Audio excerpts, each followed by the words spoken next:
Hey guys, Lonewolf here. So I've been playing around with the Battlefield Hardline beta for about 5.5 hours now, and I thought today I'd talk about firefights and weapon handling. I'm going to compare the mechanics quite a bit with Battlefield 4, just discuss the changes, how they affect the player, and ultimately whether or not I think these are good or bad. So the first thing you'll notice is that Visceral has changed up the time to kill quite significantly. It's now quite a bit faster than it was in Battlefield 4.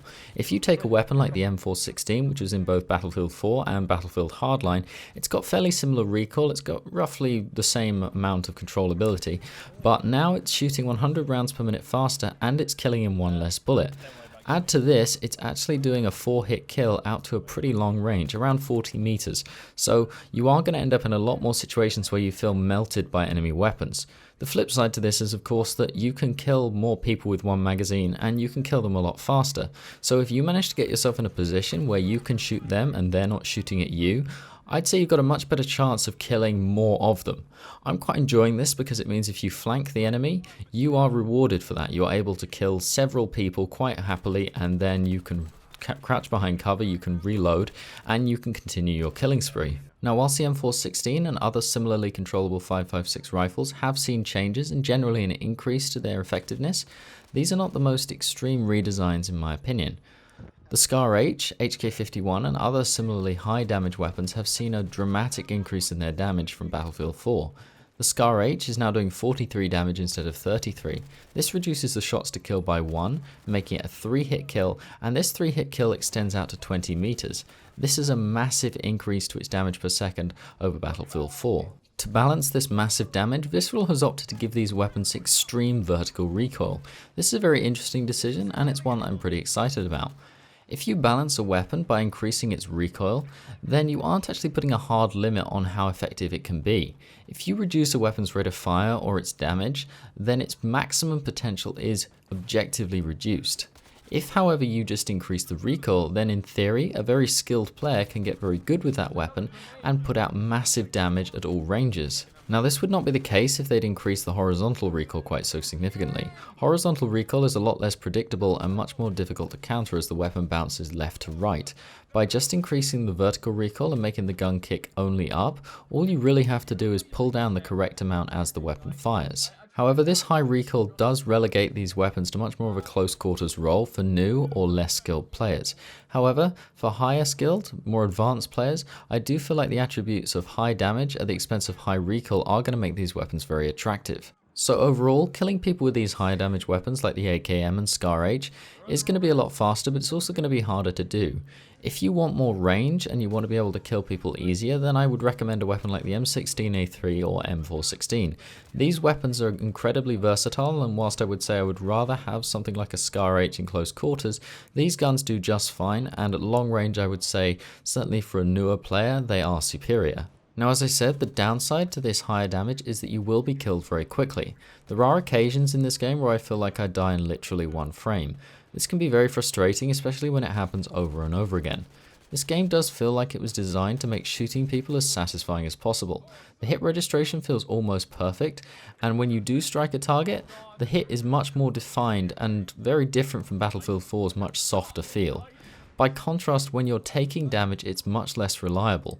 I often feel like I'm shot around corners or that I'm not notified of incoming damage before I'm already dead. So overall, the netcode feels like quite a contradiction, but I do think it's better than Battlefield 4. And as I said, the hit registration has become a whole lot more satisfying. I think through a combination of visual and audible cues when you strike a target, it's drifted further away from Battlefield 4's much softer feel and closer to the more punchy feel that you get in Call of Duty. I know this is quite a contentious thing to say to a bunch of Battlefield gamers, but at the same time, I think anybody who's played both series will probably know what I'm getting at. And I don't think this is really a bad thing. This game is the first infantry-centric Battlefield title we've ever seen, and the average engagement distance has been massively shortened, the time between firefights reduced, and overall infantry combat has been accelerated, so it's very important that it feels very quick and very responsive. Now, at contrast to this, I'm going to have a bit of a moan about the reloads in this game.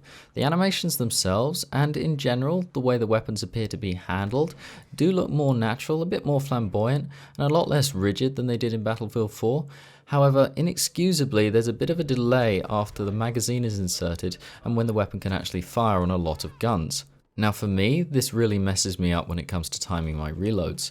In this game, you're going to be engaging infantry at close quarters a lot more often, and it's a lot more likely that you'll need to use successive magazines within a short period of time. So your reload is very important, and the way it feels matters, and I don't feel like for a lot of guns they've really got this right. At any rate, I do feel like this is something they could probably fix, and if they don't, it's not a deal breaker. It's a little bit annoying, but you could get used to it. I just wish they'd synced up the animation a little bit better.